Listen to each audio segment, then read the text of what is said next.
Call the meeting to order and call on Council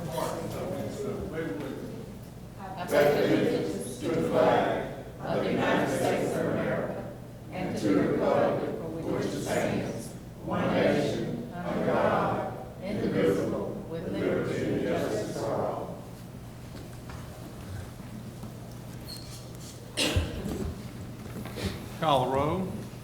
Councilor Barton. Here. Councilor Brown. Here. Councilor Jennings. Here.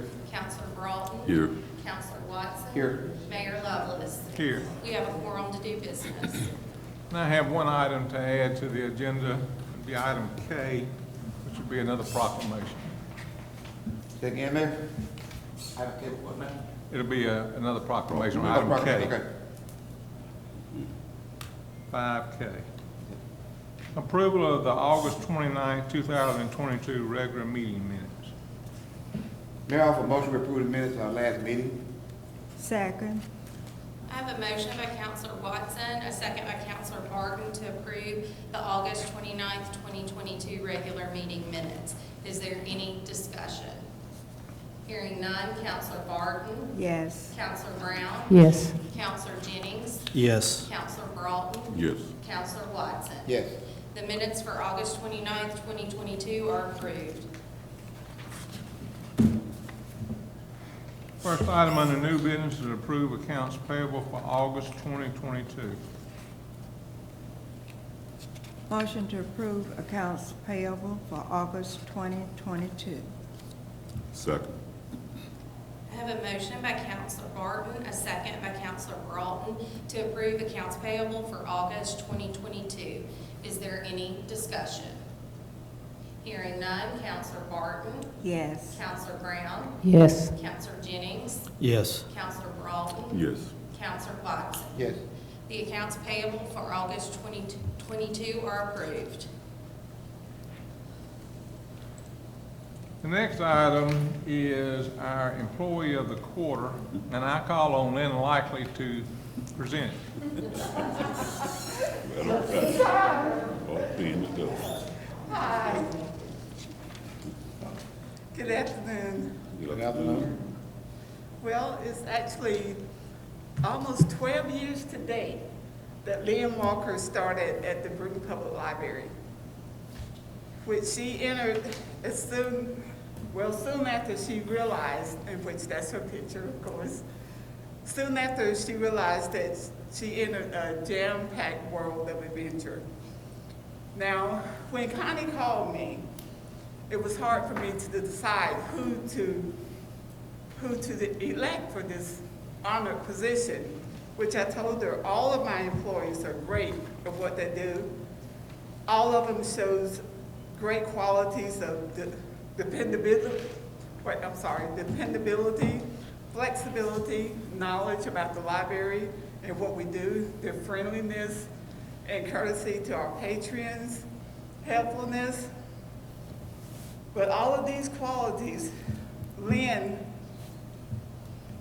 outshined, but she also showed the fearlessness of trying new things, which it didn't matter, it does not matter what came up. If she needed, she would take the initiative to do whatever needed to be done, which it in terms like things where we had a program that if the lead person was not there in case of emergency, then she knew that program was going on, and she wouldn't even say, well, what are we gonna do, Lynn? She just knew what time it was gonna be. She took lead, and that's what she does. Which, and that's what made her stand out for this honor today. And which she has been arguing with me all ever since I told her about this. I promise, ever since I told her, she's been arguing to pick someone else. But I told her, I said, look, I made my decision, and that's it. So just get over it. Please, get over it. But to give you a little bit about her, she graduated from Castleberry High School, and then after graduation, she earned her Children's Education Associate's degree from Greece State. And then of course, her fun began. Now, she was working just as a general circulation clerk at the library, but at the time of Miss Becky's, whenever she retired to go and live near her children, then I appointed Lynn as the children's librarian. And her weekly schedule, it really quickly went to work. With her Monday classes of the adult class, pre-pandemic it started, and which their funds ran out, and which our adult class, they no longer can attend because of the funding. But they, of course, is eager to get back there, and hopefully they will find the money to actually start coming back. But she does Tai Chi on Tuesday and Thursdays, morning at 10 o'clock. We do the line dancing, and on Tuesday evenings, 4:30 to 5:30, which she's very helpful in that as well. And besides the children, we do the reading on Wednesday and Fridays, and she's very helpful to any patrons that need help. And even during the pandemic, we all are afraid of making too close contact, but we have so many different patrons that does not know or doesn't have the knowledge of simple things of setting up their cell phone or trying to get the Obama phone, and Lynn is always helpful, and she's never afraid to go ahead and help them, to go ahead and get things set up and going for them. Her understanding of the computer is good. Everything is really good. The smartphone, the watches, and even in the Tai Chi class, some of the attendants or the patrons too, they'll be saying, well, Lynn, I got a problem with this. And of all things even, we had one to say that she had a problem with her car. I was like, Lynn, we're not mechanics. She said, I'm sure we can figure it out, Lynn. But that is no end to what they think that she can help with. And of course, she never tells them no. And we're out there trying to figure out why her car will not go in park or why it wouldn't start. But we figured it out though, like she said. But she's good at all points. She really is. And she deserved this honored position right now, whether she believes it or not. When she's not at the library, she enjoys reading with reading Karen Kingsbury, and she has a lot of other favorite. And I think she was put on the spot at the time, so. But she does enjoy reading, as the typical librarian does, but we have very little time to read. She loves fitness, as y'all can see, and every year she does the, how many miles? 20-mile, Bo? Okay, Bo Jackson bike ride. I said 20 miles. She asked me one year, was I gonna ride? And I told her, no, I waited at the finish line for you. But she does that bike ride every year. And she is big on fitness, and she believes in eating the right things and trying to make sure that what goes in her body is the right things.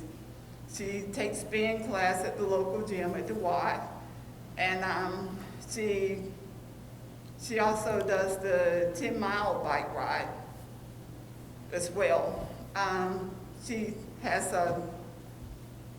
2 kids, 2 adult children, girl and boy, and she has a really adorable grandson. So it's Lynn Walker. And she goes by Lynn, but it's actually Linda Jean Walker. Thanks, y'all. I appreciate the time. Congratulations.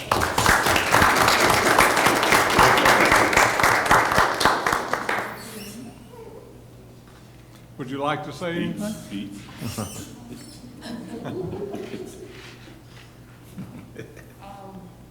Everything she said is about true. It's about true. We try to fix everything. Now, just wheel her on in. But I thank y'all so much. It's been a pleasure just working for the City of Brewton.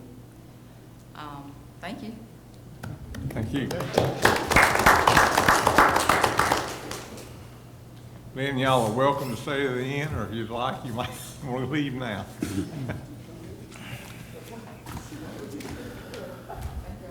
The next item is an update on Prevalis, and I'll call on Will Ruzick.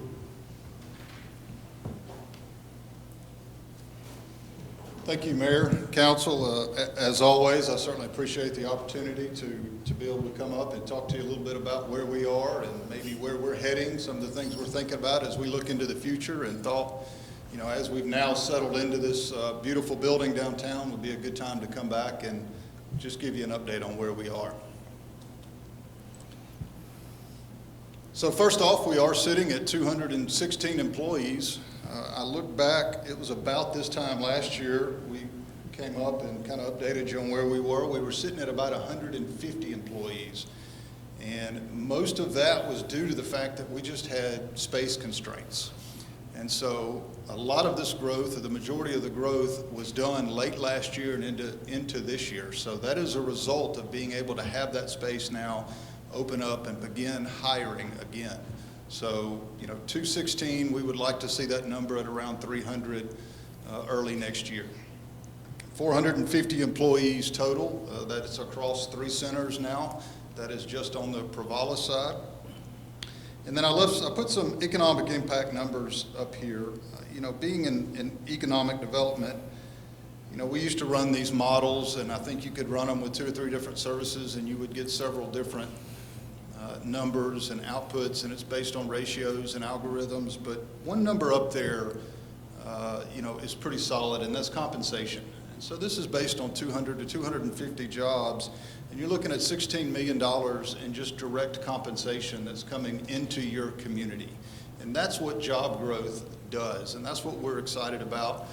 You know, this isn't Prevalis specific. This is the power of any company in your, you know, community with this number of jobs. That is outside money coming into the community. We can argue about how many times that may get turned over, but to us, this is job growth. This is economic development, bringing outside money so that it drives those retail sales. We all know retail pays the bills, but having that money coming into your community additional each year is what economic development's about.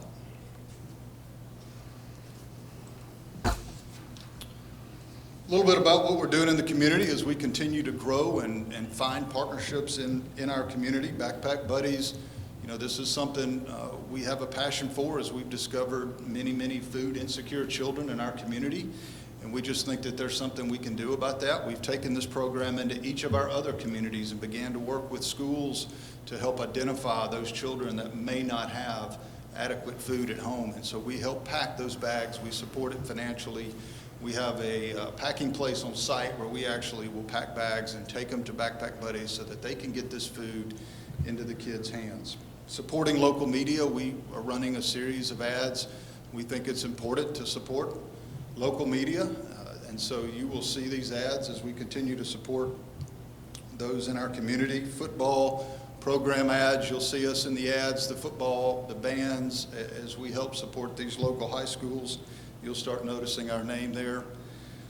Young Adult Tech Ed program. So this is something we've started in the last 6 months, and we just think that IT is a way to help maybe some of those young adults or even older adults with some learning disabilities or learning challenges, maybe kids that are on the spectrum, some of those kids that get lost in our community.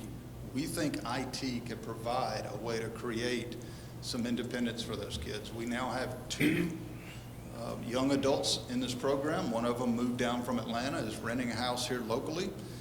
And then we've just started another one here in the last 2 weeks. And so this is something we're going to put a lot of resource in helping build this program. Ideally, what we want to do is create housing for them and then be able to hire people that have the skill sets to work with learning disabilities and help grow true careers and create independence for some of those folks that may not otherwise have been able to find it. Some of what we're focusing on as we continue to move forward. We are facing what we would consider maybe some uncertainty. Some may call it a recession, some may call it a downturn. Nobody really knows if we're in it, if we're heading there. But we do know that there's some uncertainty out there, and we're looking at a couple different opportunities as we move into that. One is we're going to invest into it. We're going to lean into it so that as we get to the other side, we have built a more robust organization to take on all of those opportunities that may lie on the other side of a downturn. We're looking at continued leadership. We're looking at heavy investing into our facilities, our IT infrastructure as we continue to upgrade. I laid out the entire Brewton campus there. Some may not understand exactly what that looks like, but that gives you a visual of just how expansive that entire campus is. That upper right-hand corner is the old NDI space. That was our home for several years. And right now, it is under complete renovation. So we completely remodeled and gutted that, and we're coming back in and we're building a state-of-the-art training facility in the front area, and then the back area, we are creating space for an additional 95 seats back there as we are completely rewiring it. If some of you visited us during our growth in that space, you noticed how we were just piecing things together. We were growing so fast. We were just adding desks and we were adding wires, and so now we're cleaning all that up, and we're going to make it look like the rest of our campus. But once that is completed, that will be 382 seats that we will begin filling in that space.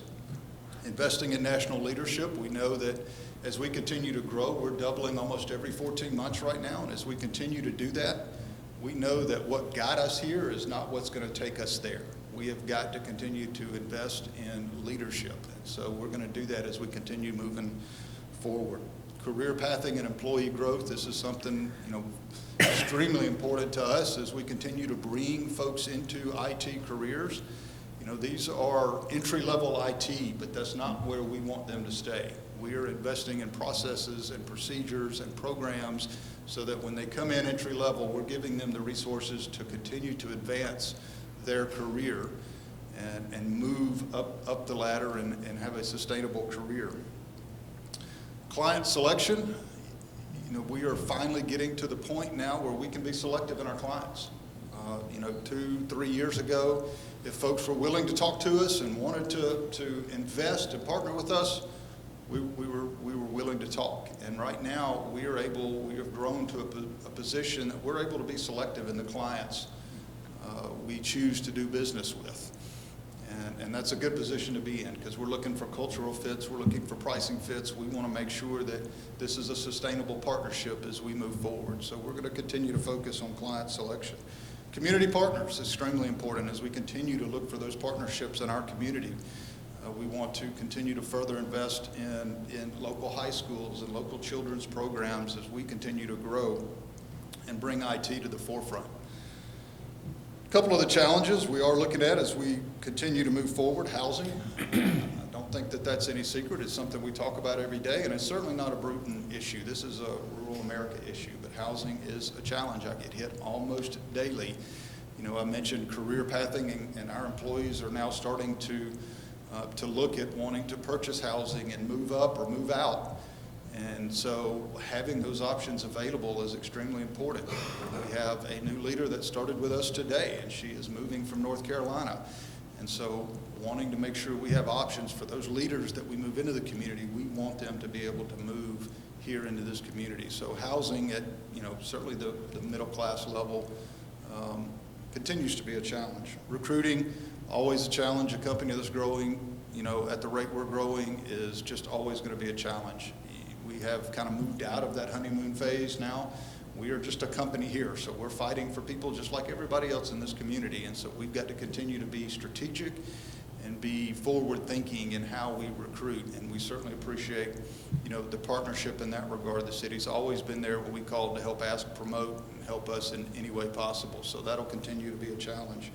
And then one I forgot to put up there that I'll mention briefly is work from home. That is continuing to become a challenge for us. We did not build this beautiful building because we're a work from home opportunity. I know we're in IT, but being an entry level in rural IT, we rely on collaboration. We need people on site, working together, leaning on each other, helping each other grow.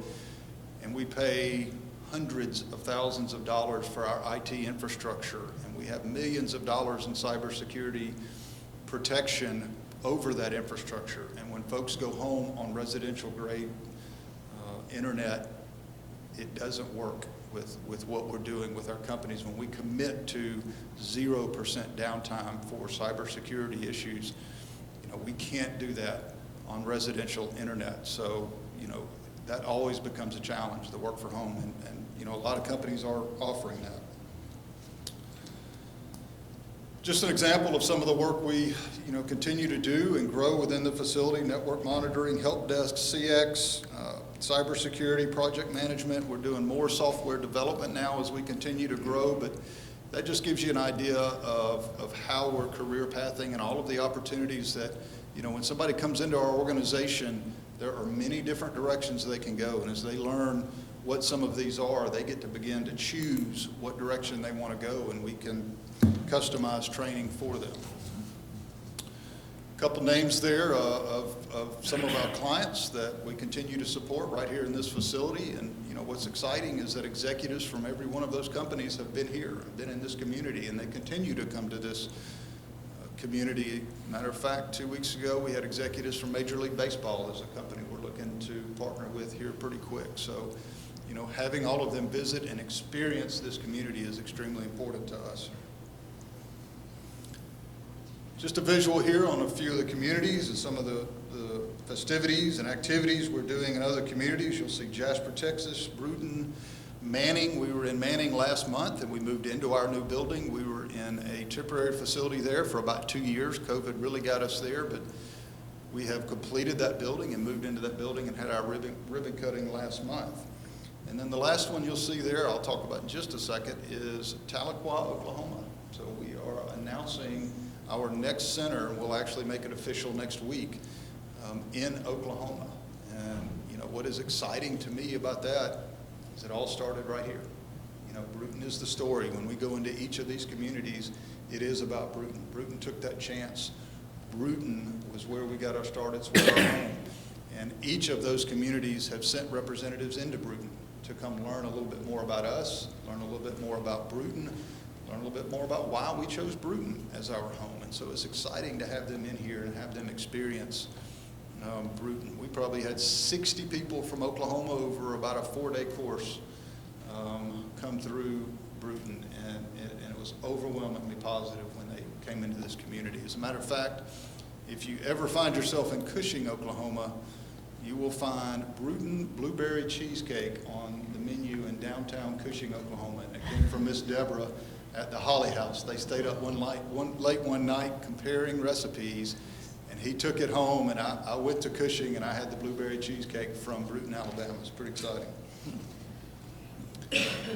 We continue to focus on our diversity. It is extremely important for us in each of our centers to be reflective of the community we're in. And so diversity is extremely important to us.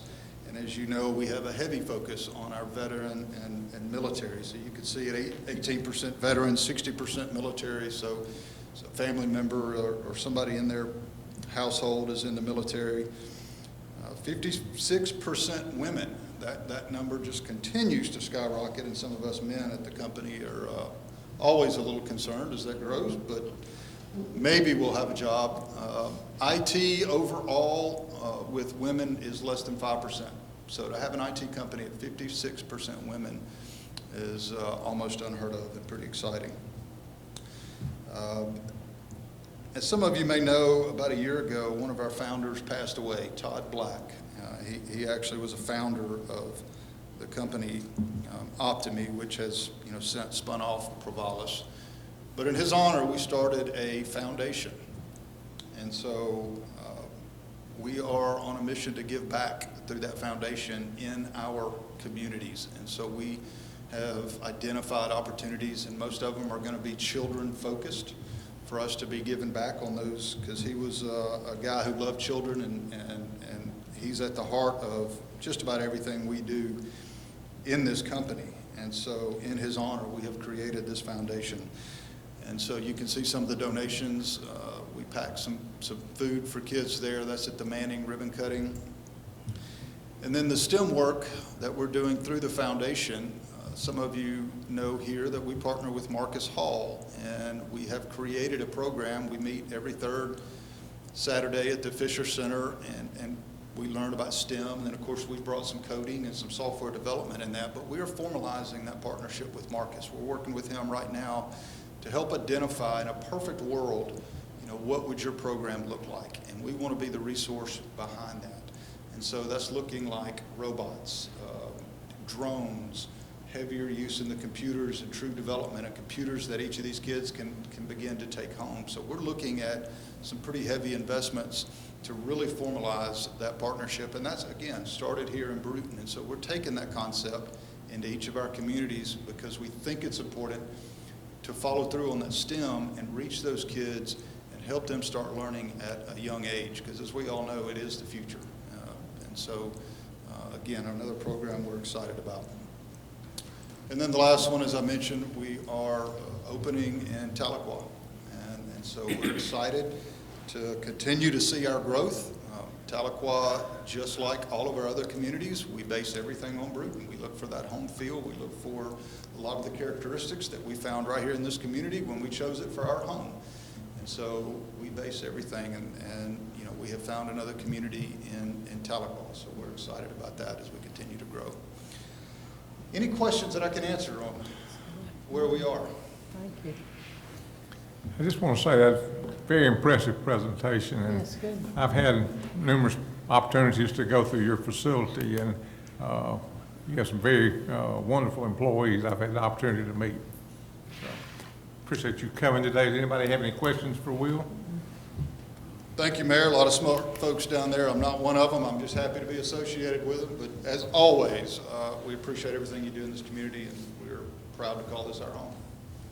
Take care. Thank you. Thank you. That's good. Which is?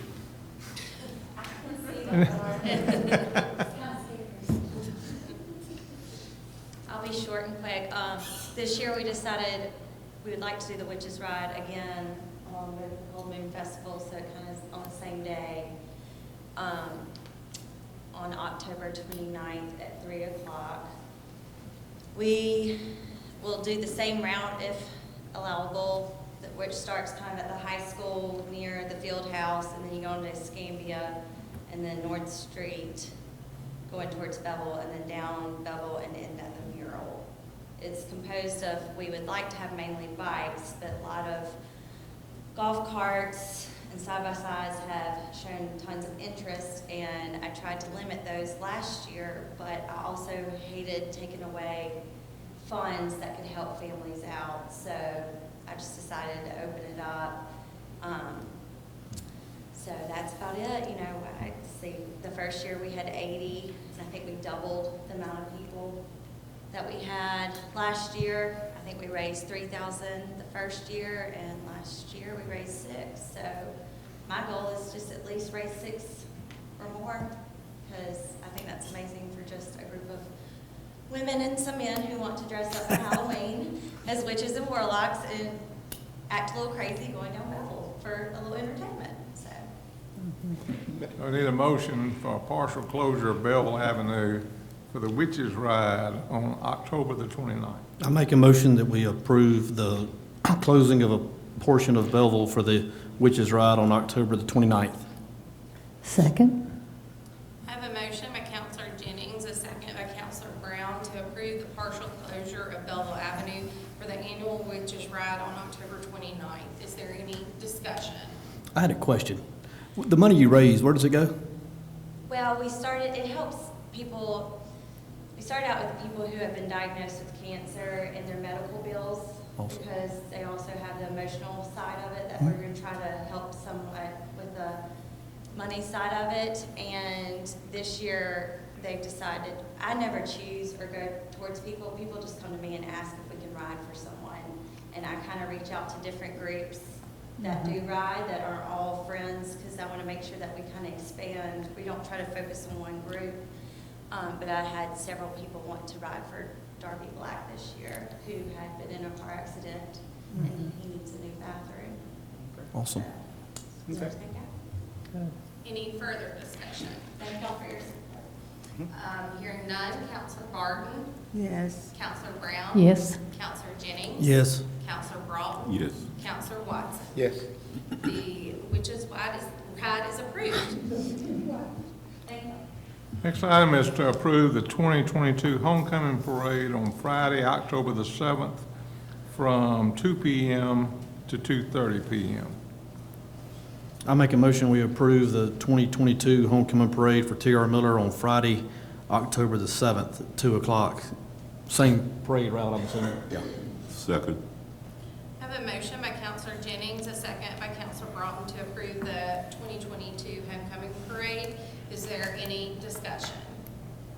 Hearing none, Counselor Barton? Yes. Counselor Brown? Yes. Counselor Jennings? Yes. Counselor Broughton? Yes. Counselor Watson? Yes. The homecoming parade route is approved. Next item is discussion on and approve Halloween trick or treat, and I'll call on Matt Jordan. We had a request about closing some streets, and we had a discussion with Chief Nicholson about it, and I'll let Matt talk about it. Good afternoon. Like the mayor said, I'm here on behalf of Chief Nicholson in regards to shutting down Belleville Avenue during trick or treat. We believe that the closure of this road would cause congestion on other roads in the area, which would cause safety concerns as well as traffic flow problems. So we recommend to continue and keep Belleville Avenue open. We will have officers in the area to be able to keep traffic flowing while keeping our citizens and our children safe while they are participating in the trick-or-treating event on that day. Anybody have any questions for Matt on that? Now, y'all have any foot patrol over there? We have bikes that we Bikes, okay. utilize during that event. We also have a roving unit, which is a unit that remains in his vehicle, but patrols throughout the area as far as Belleville and Evergreen, which is our most highly trafficked area in the city, as well as the other patrol units that will be patrolling in different neighborhoods throughout the city. But that's our main concern during that time period is Belleville and Evergreen. Mayor, I'd like to make a motion we approve for the Halloween trick or treat on October 31st at 5 o'clock. Second. I have a motion by Counselor Broughton, a second by Counselor Watson to approve Halloween trick or treat for Monday, October 31st. Is there any discussion? Hearing none, Counselor Barton? Yes. Counselor Brown? Yes. Counselor Jennings? Yes. Counselor Broughton? Yes. Counselor Watson? Yes. Halloween trick or treat is approved. Thank you. Thanks, Matt. Next item is to approve a general obligation warrant with Trustmark Bank. That's ordinance number 22-0829-1. Mayor, I offer a motion to approve ordinance number 22-0829-1. Second. I have a motion by Counselor Watson, a second by Counselor Barton to approve ordinance 22-0829-1.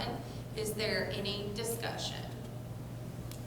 Hearing none, Counselor Barton? Yes. Counselor Brown? Yes. Counselor Jennings? Yes. Counselor Broughton? Yes. Counselor Watson? Yes. Ordinance 22-0829-1 is approved. Next item is to approve the fiscal year 2023 holiday schedule, and I call on the city clerk. The holiday schedule is basically the same as it has been in years past. We did add Monday, June 19th, which is Juneteenth. The governor this year made that a state holiday, so that's the only change that we have on the current holiday schedule.